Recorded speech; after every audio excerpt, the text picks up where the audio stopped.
ఈరోజు నా టిఫిన్ అటుకులు ఉప్మా ఇంట్లోనే తయారు చేసుకున్నాను.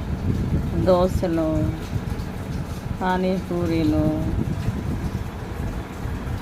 చాలా ఉన్నాయి ఫుడ్ ఐటమ్స్. అన్నీ బయట మరిగిన ఆయిల్ పోసేసి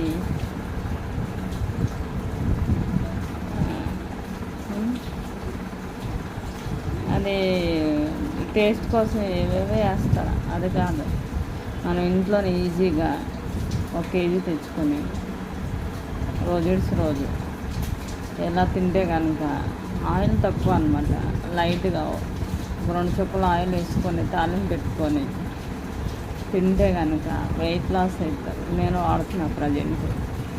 చాలా వెయిట్ లాస్, న్యాచురల్గా వెయిట్ లాస్ అవ్వాలి తప్ప ఏదో బయట